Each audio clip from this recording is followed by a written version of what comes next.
Bonjour et bienvenue sur ma chaîne YouTube Katia Finance. Aujourd'hui, nous allons discuter avec Steve, qui est passé de 17 000 euros de dette à 17 000 euros d'épargne et un mastermind qui lui coûte 15 000 euros par an au bout de quelques années. On va voir quelles sont les actions qu'elle a mises en place pour arriver à tels résultats et les rôles que l'éducation financière, les mindsets et les persévérances jouent dans tout ça. Reste avec nous et n'oublie pas, si les vidéos te plaisent, de liker ces vidéos et t'abonner à ma chaîne YouTube Katia Finance. Bonjour Cyr et merci beaucoup d'avoir accepté ma invitation pour cette discussion. Je te laisse te présenter rapidement et nous commencer à parler de ta histoire. Écoute, je m'appelle Steve Baudouin. On s'est rencontrés maintenant il y a à peu près un an, même un petit peu plus d'un an maintenant. Et donc, la conclusion, c'est que tout est possible. Voilà, bonne journée. Non, on va quand même entrer un peu plus dans les détails. Auquel moment tout a commencé en fait? Ton histoire, elle a commencé avec… ça n'est pas arrivé comme ça, les dettes, pareil. Donc, auquel moment tout a commencé? Bon, je vous passe les détails de mon enfance, tout ça. À l'âge adulte, il y a une partie de ma vie où j'étais ingénieur en bureau d'études bâtiment. Tout se passait plutôt bien. J'ai rencontré une fille au bout du monde et j'ai décidé de quitter pour elle et la rejoindre à l'autre bout du monde. C'était en 2012. Finalement, la relation n'a pas fonctionné et ça a été assez dur émotionnellement pour moi. Et à ce moment-là, j'ai continué de faire plein de mauvais choix derrière qui m'ont conduit, donc en 2012, à avoir un maximum de dettes qui se sont accumulées assez rapidement en n'ayant plus de travail. Ok, donc du coup, juste pour remettre un peu les histoires, en 2012, tu es prête à déménager pour les filles que tu as rencontrées. Donc, tu quittes ton travail. Tu as gagné combien à l'époque? 1800 euros par mois à peu près. Ok, donc c'est un salaire quand même qui est confortable. Donc, tu quittes ton travail, tu quittes ton appartement parce que tu as sur les points de départ et tu penses que tu vas déménager. Est-ce que tu as un peu d'épargne à côté à ce moment-là? À l'époque, j'ai déjà plus beaucoup d'épargne parce que j'ai dépensé beaucoup d'argent pour faire des allers-retours justement au bout du monde. Et donc, du coup, il n'y a plus d'épargne. En fait, pour toi, c'est vraiment les nouveaux départs, une nouvelle vie qui commence. Tu vas déménager, tu vas commencer ta nouvelle vie avec ta Exactement. ex-copine à l'époque. Sauf, malheureusement, ça se passe mal. Et tu te trouves dans quelle situation, en fait? Plus d'épargne, pas de travail, des échéances de traite à payer. Il faut manger, il y a la voiture à payer, enfin voilà, il y a plein de trucs qui s'ajoutent. Au fur et à mesure, la banque, il y a des agios. Les trucs qui sont à payer, finalement, il y a des frais de dossier parce que c'est pas payé dans les temps. Et en fait, tout s'enchaîne assez rapidement. Et en l'espace de, on va dire, un trimestre, 3 mois, je me retrouve avec déjà plus de 10 000 euros de dette à ce moment-là. Et avec ces plus de 10 000 euros de dette, c'est un peu la fin du monde pour moi à ce moment-là. C'est vraiment dur. Mhm. Et il y a un moment où je me retrouve à avoir l'intégralité de la voiture à payer parce que je n'ai pas payé pendant 3 mois. Et comme c'est une LOA, on me demande l'intégralité de la voiture, sinon je dois la rendre. Et Sauf que pourquoi, excuse-moi, je me permets de t'arrêter. Pourquoi la voiture, c'était importante? pourquoi la voiture c'était importante? Parce que du coup, c'était devenu mon logement. Ah, donc, tu as plus de logement et tu commences à habiter, de vivre C'est ça. potentiellement dans ta En fait, voiture. je peux plus payer mon loyer. Donc, du coup, il y a des loyers de retard. Je me retrouve du coup à devoir quitter l'appartement. Les loyers de retard, ça fait partie des dettes aussi. Mhm. Et à ce moment-là, donc, il me reste que ma voiture. Et donc, du coup, quand on me dit soit tu payes la voiture, soit tu la rends, en fait, j'ai pas trop le choix. Je dois payer parce que, en Tu fait, dois c'est payer. mon logement. OK. Et c'est aussi mon moyen de me déplacer. Enfin, en gros, il me reste que ça. Il me reste que ma voiture. Donc, si je rends ma voiture, j'ai vraiment plus rien. Tu es à la rue, Et en donc, fait. et donc, du coup, voilà, je me dis, il faut que je trouve une solution. Il faut que je retrousse les manches. Et à ce moment-là, j'ai pas encore fait du tout de développement personnel. Tout ça, c'est quelque chose de complètement étranger pour moi. Et je tombe sur des vidéos en faisant des recherches sur, tu vois, comment gagner de l'argent. Ah oui, En clairement. Donc, fait, tu as même pas en mode, je vais résoudre ma problème. Je vais pas repayer les dettes tout de suite. Comment je vais gagner? C'est ça, les sorties pour toi de cette situation, c'est gagner plus rapidement tout de suite. au tout début, ça a été ça. OK. Au tout début, ça a été il faut que je trouve vite de l'argent, il faut que je trouve une solution pour vite rembourser mes dettes parce que sinon, je vais jamais m'en sortir. OK. Et Mmh. quand je fais ces recherches sur Internet, je me rends assez rapidement compte que finalement, euh, gagner de l'argent, c'est une chose, mais qu'en fait, c'est l'état d'esprit qui est le plus important. Parce que sinon, je vais me remettre dans la même situation juste après avoir remboursé mes dettes. OK. On va y revenir plus tard. Je vais me permettre de t'arrêter parce que là, je veux revenir dans l'état d'esprit de Steve à fin 2012. En fait, tu as 17 000 euros de dette, tu as que ta voiture. Quels sont les différents choix qui s'ouvrent à toi? Est-ce que tu peux demander de l'aide? Est-ce que tu peux aller voir ton banque? Les développements personnels, ce n'était pas encore présent dans ta vie, on est d'accord. Non. Donc, à l'époque, Steve 2012, quels sont les choix? Qu'est-ce que tu as essayé de faire pour sortir de cette situation? Première chose, j'ai beaucoup, beaucoup communiqué avec ma banque. OK. Ça a été vraiment dur au début, hein. Le premier appel, je l'ai repoussé plusieurs fois. Et au bout d'un moment, j'ai pris le courage d'appeler ma conseillère. Et à ce moment-là, j'ai eu vraiment une personne qui était à l'écoute. Et de cet appel-là, j'ai décidé que je ne ferai plus jamais le mort avec ma banque parce que si je fais le mort, entre guillemets, je lui donne la raison de ne pas me faire confiance. Du coup, elle ne m'aidera pas. Et la banque, c'est un des piliers de ma sortie. Ah C'est, oui, c'est, carrément, OK. on va y revenir parce que ça a été en plusieurs étapes, mais clairement, si j'avais fait le mort avec ma banque, je ne serais pas en train de vous parler là, je serais toujours dans ma voiture. OK, Donc, ne pas faire il y les a la morts. banque, ça c'est un point. Et Mmh. après, il y a d'autres facteurs. Un des premiers réflexes qu'auraient la plupart des gens, c'est aller voir ses amis et de leur demander de l'argent.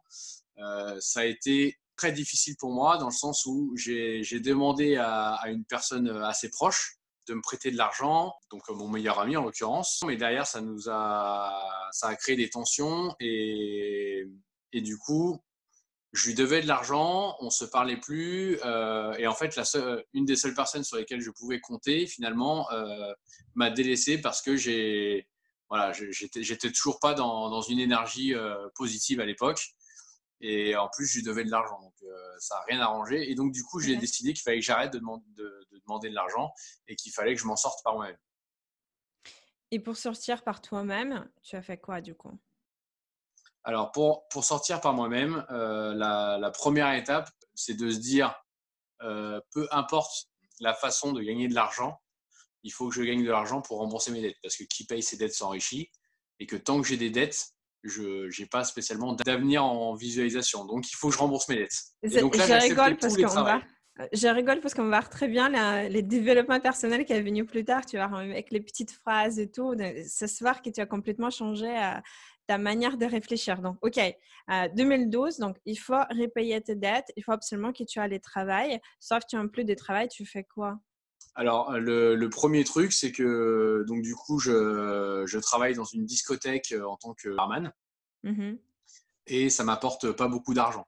Clairement, je rembourse 400-500 € de dette par mois. À l'époque, je vais au Resto du Cœur, je vis dans ma voiture, je prête ma voiture dès que je peux la prêter pour que les gens refassent le plein dedans. C'est une toute petite entrée d'argent, mais c'est toujours ça. À ce moment-là, j'accepte à côté de faire du ménage. Et finalement, je me retrouve dès qu'il y a une opportunité de travailler, je la saisis, peu importe la difficulté du métier. J'ai travaillé dans le bâtiment, ça j'avais déjà fait avant, mais j'ai fait vraiment des boulots ingrats, comme faire des bandes de plâtre. J'ai vendu des cigarettes électroniques. J'ai fait plein de petits boulots de restauration. Et en fait, tous les mois, c'est vraiment difficile, hein. Pendant plus de 2 ans, je vis entre ma voiture et de temps en temps, je vais dormir chez des amis. À l'époque, j'ai un abonnement à la piscine. C'est entre guillemets le seul truc que je me permets. Et en même temps, c'est pas un luxe, c'est Une juste que douche? ça me donne accès à une douche. Ouais. En gros, j'ai la piscine pour aller à la douche et j'ai ma voiture pour vivre. J'ai les restos du cœur pour manger. Et j'ai vraiment, pendant 2 ans, une situation vraiment compliquée. Pendant 2 ans, c'est fini les restos, fini les cinés, c'est fini Tout. d'aller chez des amis boire l'apéro parce que tu peux rien ramener. enfin, pendant 2 ans, j'ai pas vraiment vécu, j'ai juste survécu. Et ça a OK. été vraiment très, très dur. Mais à aucun moment, j'ai lâché parce que je me suis dit que je valais mieux que ça. Je suis l'aîné de mes 4 frères et sœurs. Je veux aussi que mes frères et sœurs soient fiers de leur grand frère. Et donc, il fallait absolument que je m'en sorte. OK. Donc Donc, la seule chose qui te tient, en fait, qui t'aide à avancer, c'est, ton mindset, en fait. Tu veux sortir de cette situation, peu ouais, importe les fiertés, peu importe les travails qu'on prend, ménage, pas ménage, on s'en fout, entre guillemets. C'est ça que j'attends, en fait. ouais, Prendre tout, tu utilises toutes les opportunités, tu veux en sortir. c'est ça.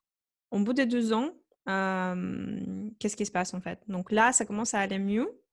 Au bout de 2 ans, j'ai encore plein de dettes, hein. Mmh.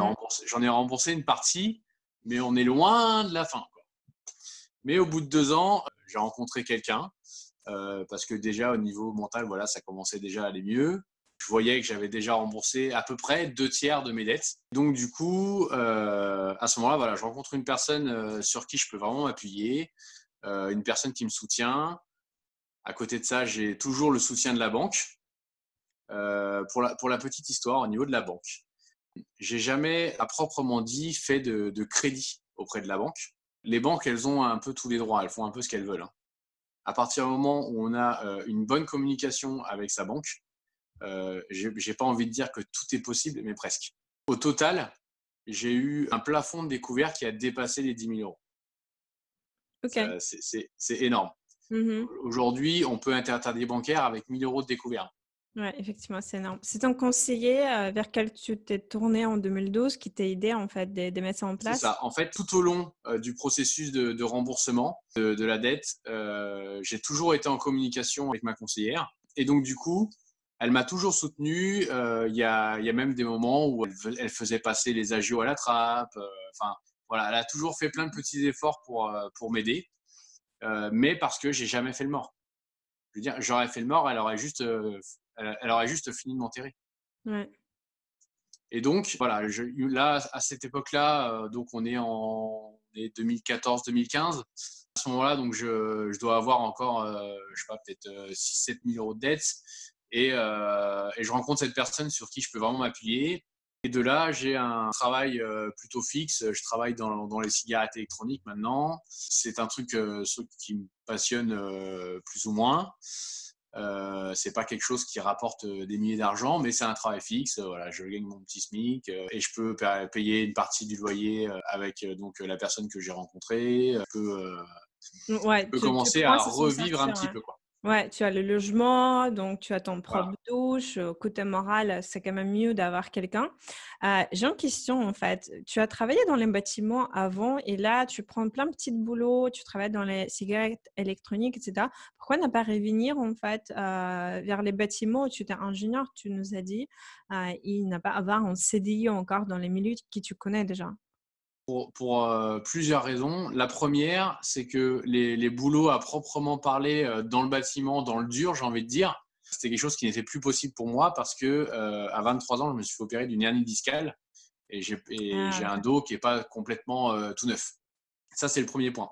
Et ensuite, à l'époque, le mindset n'est pas là et je suis pas prêt, en fait. OK. Et j'ai tout quitté et je suis pas prêt moralement à y retourner. Je saurais pas expliquer quels ont été les blocages à ce moment-là, mais j'ai dû me dire à ce moment-là que clairement, je méritais par rapport au mauvais choix que j'avais fait d'endurer tous ces petits travails. Et je pense que il doit y avoir un petit fond de ça, tu vois. Et ouais, il a dû avoir quelque chose. Et en fait, à quel moment tu vas quitter les milieux des petits boulots et les CDI pour les cigarettes électroniques et tu vas continuer ton chemin?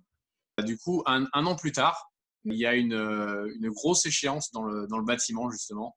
Tous les 3 ans, il y a un très très gros salon qui s'appelle la Bauma, qui est en Allemagne. C'est Mhm. une fois tous les 3 ans, donc c'est le salon international du bâtiment. Juste pour donner un ordre de grandeur, pour voir à quel point c'est quelque chose d'énorme. Si on prend le parc des expos de Versailles, c'est un dixième.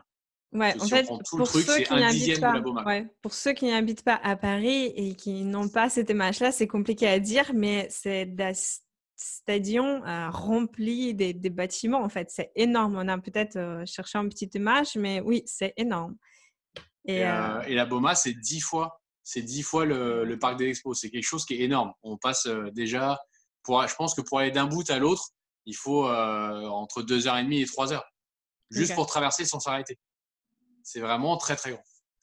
Et il y a donc cette échéance qui arrive. Et à l'époque où je travaillais dans le bâtiment avant, c'est un salon où j'allais tous les 3 ans. Et donc, du coup, je me dis, voilà, il y a cette échéance qui arrive. Et c'est le moment pour moi, il faut que je revienne dans le bâtiment. C'est ce que je kiffe, la construction, et principalement le béton armé. Et donc, du coup, voilà, je me dis, il faut que j'y retourne. Donc, à ce moment-là, je commence déjà à envoyer des CV et à reprendre contact un petit peu avec le milieu. Et il faut absolument que j'aille à ce salon. Sauf que on est à un moment, entre guillemets, charnière où il me reste encore des dettes. Alors, j'en ai plus énormément, mais il me reste encore. Il doit me rester entre 4 et 5 000 euros de dettes. Et à ce moment-là, je me dis, bon, bah, comme d'habitude, hein, je vais appeler ma banque et puis on n'en parle plus. Donc, j'appelle ma banque et ma banquière me dit, écoute, ton découvert autorisé, au fur et à mesure que tu le rembourses, je remonte le plafond. Et c'est difficile pour moi au niveau de ma hiérarchie, déjà d'avoir été aussi loin avec toi.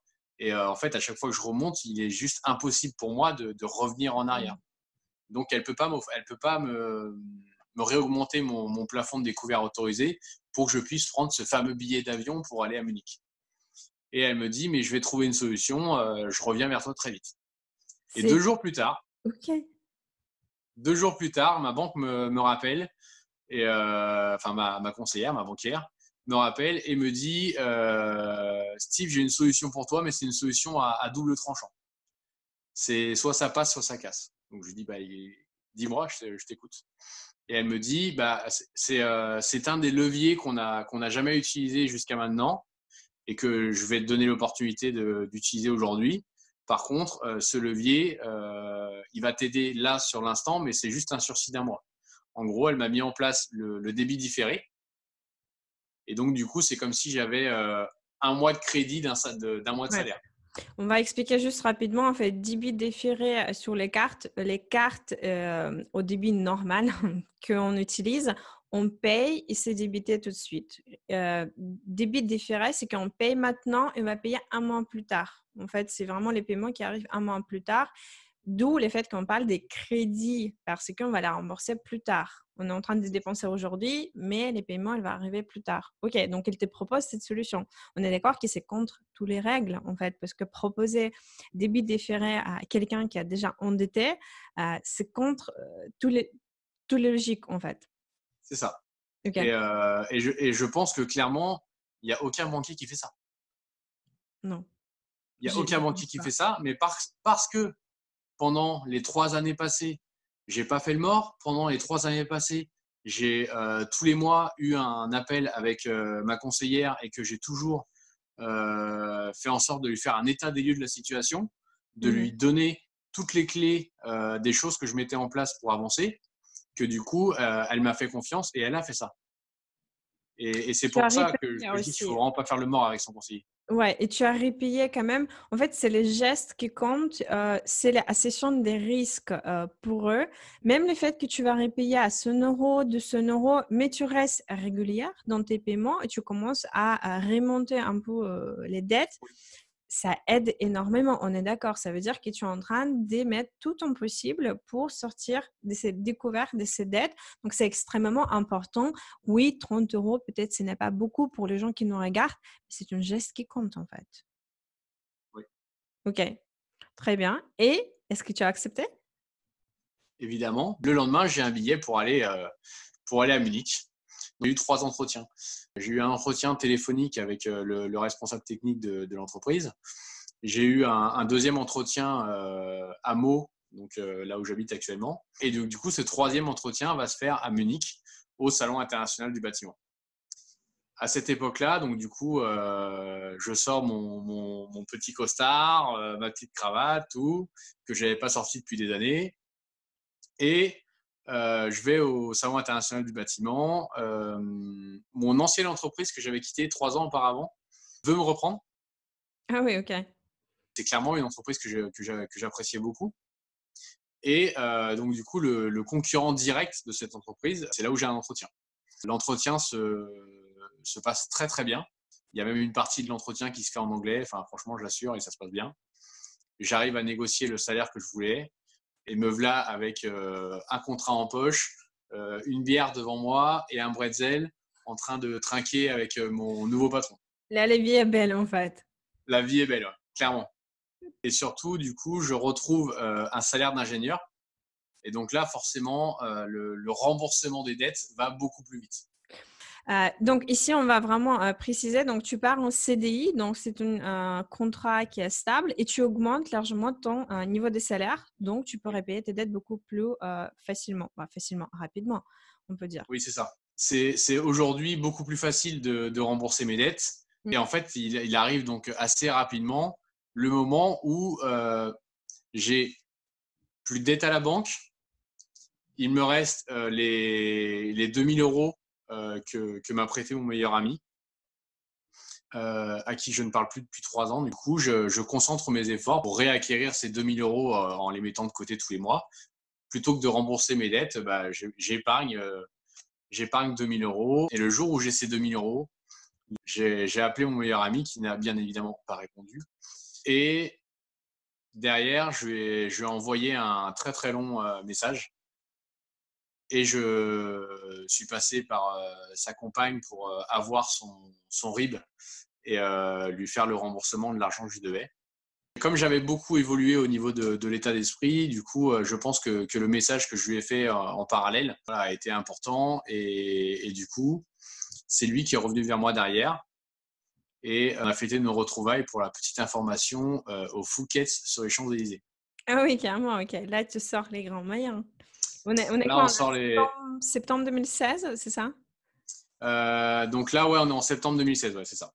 C'est à peu près l'histoire qui a duré 4 ans. Donc, 4 ans, tu Ouais. as retrouvé ta, pas ancienne vie, mais tu as retrouvé ton CDI, tu as repayé presque la totalité des dettes. Tu as quand même fêté en bonne histoire avec ton meilleur ami. 4 ans. Après, on est toujours à départ zéro, on peut dire. Donc là, on est à Oui. zéro. On repart à zéro maintenant sans les dettes. Qu'est-ce qui se passe après? Qu'est-ce qui se passe après? J'ai toujours l'envie que mes frères et sœurs soient fiers de moi. Et en fait, je viens de passer 4 ans de ma vie à serrer la ceinture. La plupart des gens se diraient, OK, c'est bon, maintenant je peux m'acheter une belle télé, je peux m'acheter la PlayStation 4, je peux aller au resto, je peux aller au ciné, je peux faire plein de trucs. Mais ça reste que des plaisirs à court terme. Et à ce moment-là, j'ai déjà commencé à découvrir le développement personnel. Et du coup, il y a beaucoup de choses qui changent à ce niveau-là. Et je me dis, si j'ai réussi à traverser tout ça, c'était pas pour rien. Et en fait, il faut que je continue de serrer la ceinture. Parce qu'en fait, ce que j'ai remboursé pendant ces 4 ans, en fait, si j'avais pas eu de dette, c'est de l'argent que j'aurais de côté. Ok. Donc, c'est symbolique 17 000 euros pour toi. Voilà. Donc, du coup, je me fixe cette idée qu'il faut absolument que je réussisse à économiser 17 000 euros. Ok. Parce qu'en fait, c'est la somme que j'aurais eu si j'avais pas eu de dette. Et tu t'es mis combien de temps pour les faire? Je m'étais fixé le challenge de réussir à acquérir cette somme en la moitié du temps que j'avais mis à l'époque pour rembourser ces dettes. Ok. 12 ans, du coup. Exactement. Donc, du coup, mon objectif, c'est réussir à mettre 17 000 euros de côté en 2 ans. Ok. Et? Donc, c'est pas à toi que je vais apprendre l'épargne. Il y a le chiffre que tout le monde a en tête, hein, c'est mettre 10% de côté. Pour arriver à 17 000 euros pour arriver à 17 000 euros d'épargne en 2 ans, il faut bien évidemment que je mette plus. Je regarde le nouveau train de vie que j'ai. Je décide de ne pas changer de train de vie et de ne pas augmenter mon confort de vie, de rester sur un confort entre guillemets basique. Mais par contre, je décide de mettre un maximum d'argent de côté.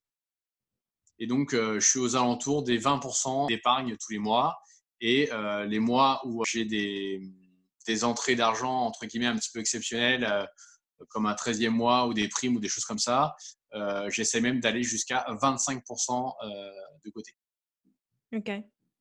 Et honnêtement, évidemment, j'ai pas la dernière PlayStation, j'ai pas une voiture de luxe. D'ailleurs, pour la petite information et pour la petite histoire, j'ai toujours la voiture dans laquelle je dormais. Cette voiture a 10 ans aujourd'hui. Malgré tout, j'ai un confort de vie tout à fait raisonnable. Je vais au resto de temps en temps avec des amis. Je ne pense pas spécialement me priver. À partir du moment où on met l'argent de côté vraiment en début de mois et qu'on sait qu'on fera pas le mois avec, bah, on se débrouille pour vivre sans en fait. Je vais devoir en fait mettre mon un peu chapeau de, coach en finances personnelles. Pas seulement tu mets de l'argent de côté chaque mois, tu sais pourquoi tu l'as fait. Donc là, tu t'es facilité les tâches à 99. Tu as décidé qu'est-ce que tu veux faire.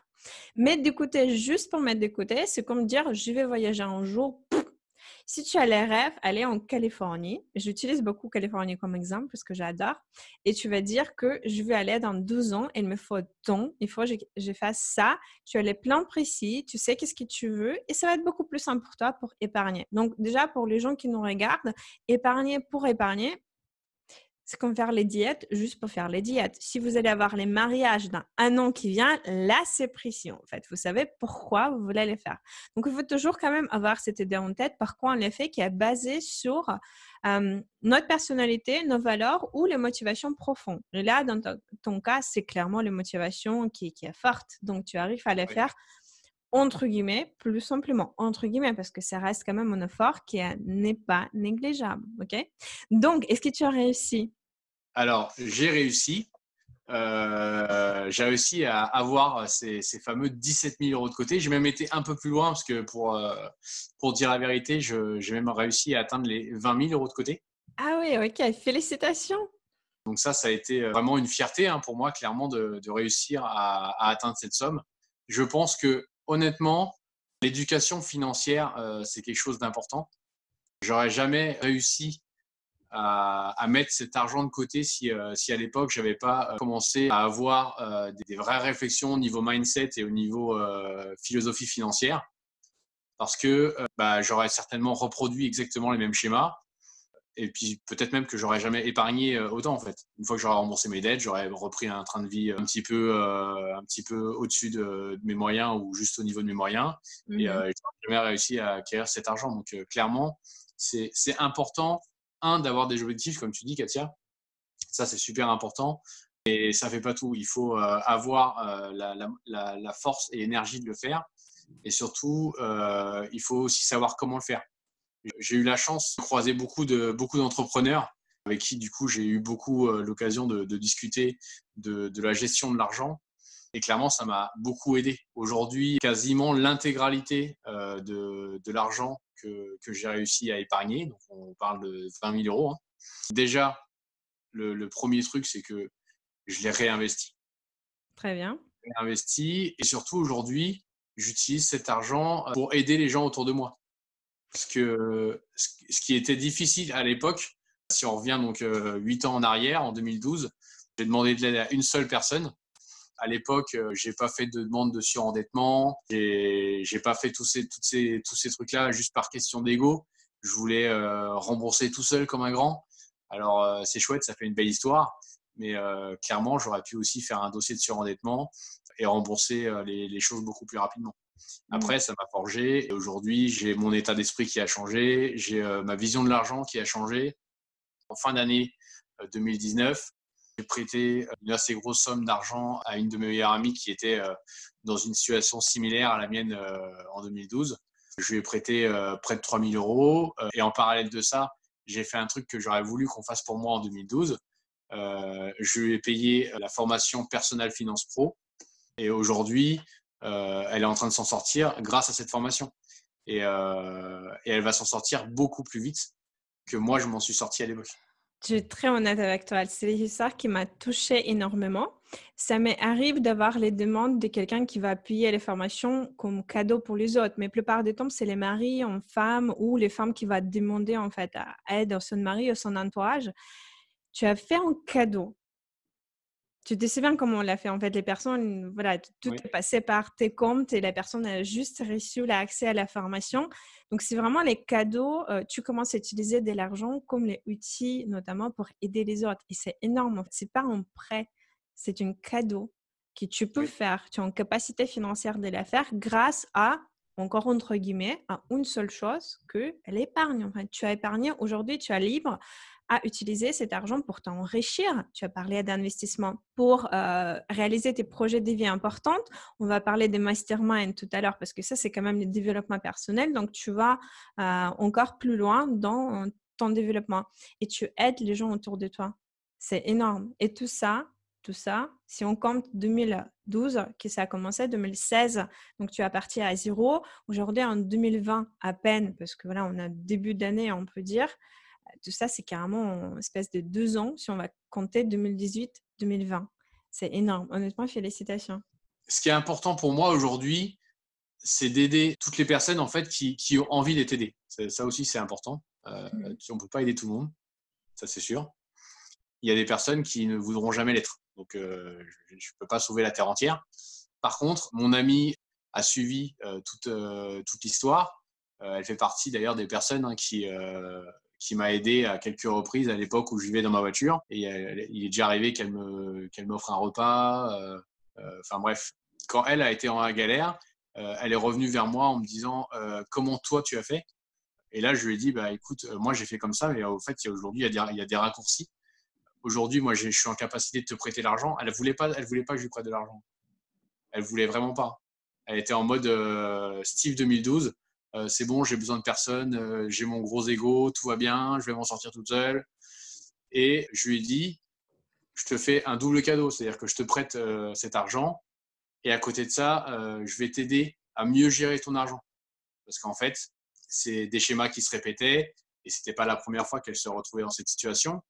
Et grâce à la formation, aujourd'hui, elle change sa vision de l'argent et elle est en train de changer tous ces mécanismes à l'intérieur qui font que l'argent que je lui ai prêté va servir plus qu'à rembourser ses dettes, Mhm. lui sert de remise à zéro beaucoup plus rapidement que ça a été le cas pour moi.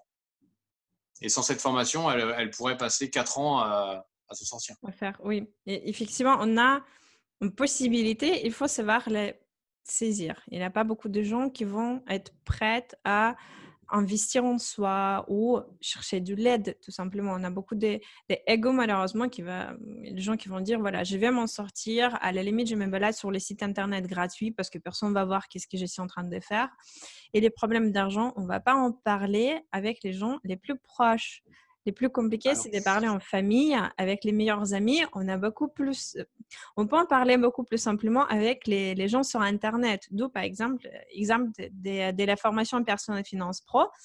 On va donner tous les chiffres à d'autres participants. On va discuter des secrets les plus gardés avec facilité. Si les gens sont Internet, même si on va se creuser là, potentiellement, on ne va pas se voir demain, mais on ne va pas avoir les mêmes discours avec les gens les plus proches. Donc, pour tous les gens qui nous regardent, allez chercher de l'aide sur les formes qui est acceptable pour vous. Groupe sur Internet, formation payante, checklist gratuit, Pinterest, peu importe, allez chercher de l'aide parce que pourquoi je ne veux pas dire que tu as passé 4 ans de ta vie à la poubelle, mais pourquoi passer 4 ans si aujourd'hui on est capable de faire grâce aux des outils à vos dispositions à quelques mois, quelques années. Merci pour cette histoire. Je veux revenir à la version Steve 2020. Aujourd'hui, qu'est-ce que tu fais? Comment tu travailles sur ton mindset? Tu as dit Aujourd'hui, que tu as investi, hein? aujourd'hui, c'est une belle transition sur ce qui vient juste de se dire en fait. Aujourd'hui, j'ai compris plusieurs choses, mais une des choses que j'ai apprises et qui aujourd'hui fait vraiment la différence, c'est le fait de plus vouloir perdre de temps. Comme tu dis, entre guillemets, j'ai passé 4 ans de ma vie à rembourser des dettes. J'ai passé 4 ans de ma vie, entre guillemets, à la poubelle. Je passe, entre guillemets, parce que ça fait une belle histoire à raconter. Mais Oui. bon, ça fait quand même lourd l'histoire. Hein. 4 ans d'une vie. Et en fait, aujourd'hui, il y a les problèmes que je traverse. Si je peux aider quelqu'un qui traverse les mêmes problèmes, je vais lui éviter, entre guillemets, de faire les mêmes erreurs que j'ai faites. Et peu importe le sujet sur lequel on veut avancer, il y a forcément des gens qui sont passés par les interrogations qu'on se pose.